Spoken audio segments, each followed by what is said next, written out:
Bonjour, nous sommes arrivés à mi-chemin de cette formation. Donc après avoir vu d'abord les définitions, ensuite les mesures d'isolement et après la gestion de l'airway, nous allons aborder un sujet très important, c'est les réglages ventilatoires du SDRA.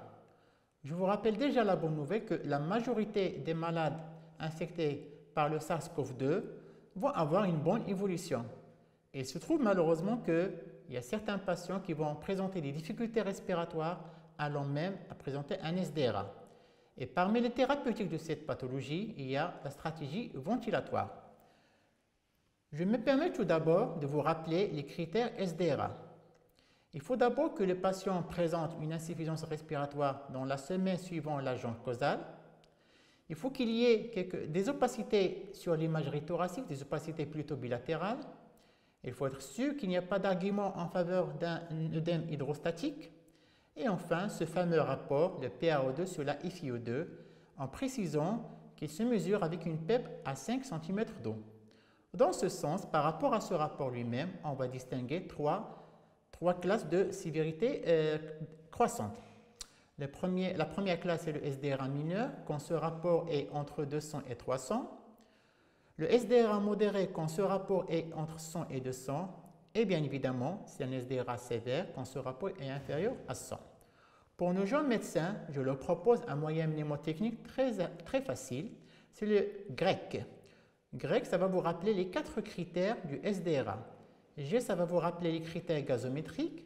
Le R, ça va vous rappeler les critères de la radiologie. Le E, ça va vous rappeler les critères échocardiographiques vous permettant d'éliminer un œdème hydrostatique. Et enfin, le C, les critères cliniques. Nous venons de voir dans la conférence précédente la gestion ou la manière de gérer les voies aériennes. Je me permets quand même de vous rappeler que toute intubation dans ce sens-là doit être précoce. Il ne faut pas attendre la dégradation, il faut vraiment prendre ces décisions précocement. Comme ça a été dit dans la conférence précédente, il faut assurer une bonne protection individuelle, commencer par un remplissage et laisser de la noradrénaline à côté. Pour assurer une préoxygénation, nous pouvons proposer, c'est vraiment en allemand lié une VNI, mais la VNI la plus soft possible, avec une PEP à 10 cm d'eau et une aide inspiratoire à 5 cm d'eau et une FiO2 à 100%. C'est une intubation qui va se faire en mode induction séquence rapide par voie orotrachéale et de préférence utiliser la vidéolaryngoscopie. Enfin, avant de démarrer la ventilation, il faut être sûr que nous avons mis en place le filtre et avoir gonflé le ballonnet. Partons maintenant au vif du sujet, c'est-à-dire les réglages ventilatoires au SDRA. Il faut savoir que la ventilation d'un SDRA est une ventilation type protectrice. Ça veut dire qu'on nous voulons guetter toutes les complications liées au VILI. VILI, c'est Ventilation Induced Lung Injury. Parmi les mécanismes principaux du VILI, c'est ce phénomène de surdistension pulmonaire. C'est pour cette raison qu'il faut rappeler que la pierre angulaire du traitement ventilatoire du SDRA est le réglage du volume courant. Pour ce faire, les réglages de base, que je rappelle à nos jeunes médecins, sont les suivants. Tout d'abord, nous allons utiliser un mode volume assisté contrôlé. Le volume courant, il peut varier entre 4 et 8 cc ml par kilo de poids prédit. On va prendre une moyenne à 6 ml par kilo de poids prédit. Il faut faire attention au poids prédit. Quand on est obèse ou maigre, on a les mêmes tailles du poumon. En fait, ça dépend beaucoup plus de la taille et du sexe du patient.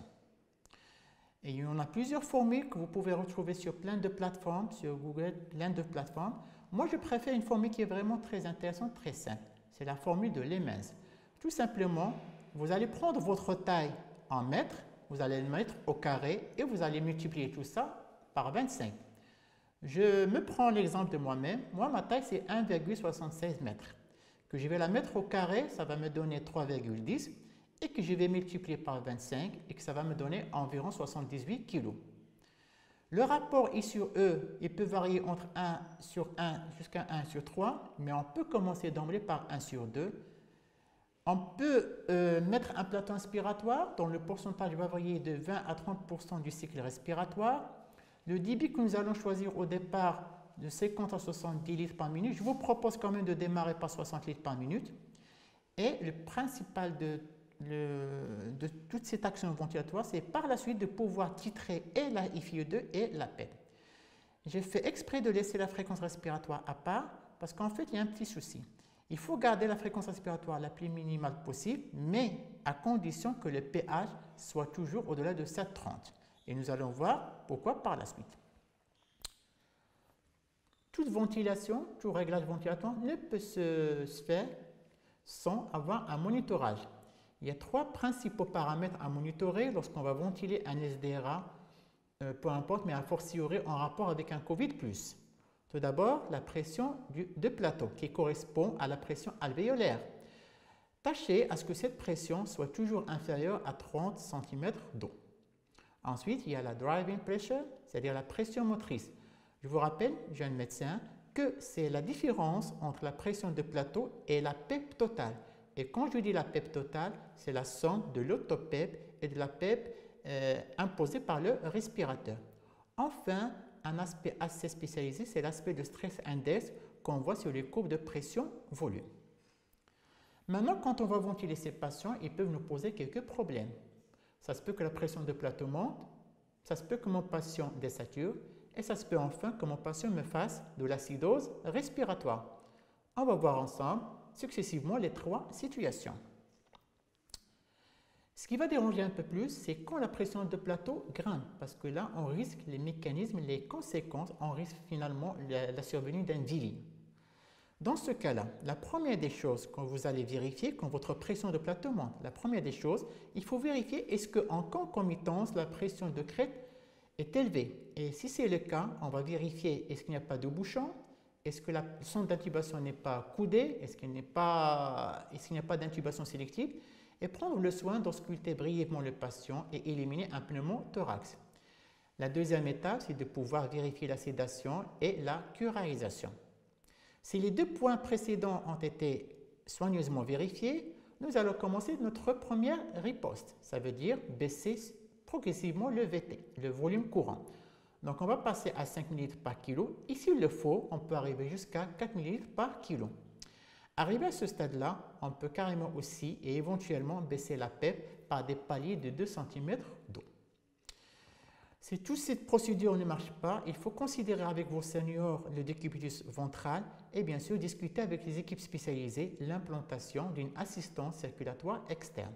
Cette assistance aura le rôle de délivrer de l'oxygène mais aussi de décarboxyliser le patient.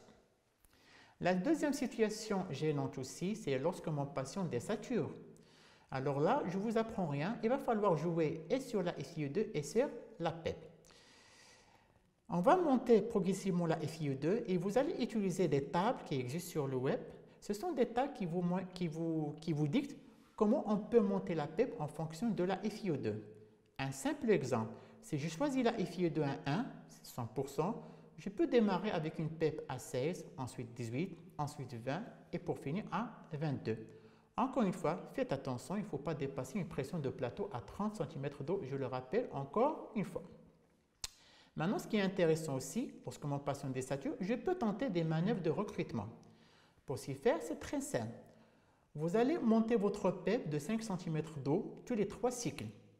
Vous y allez progressivement, et là, on vous donne l'autorisation d'arriver à une pression de plateau à 40 cm d'eau, mais qu'on va maintenir juste pendant 10 cycles respiratoires et après revenir à l'étape initiale.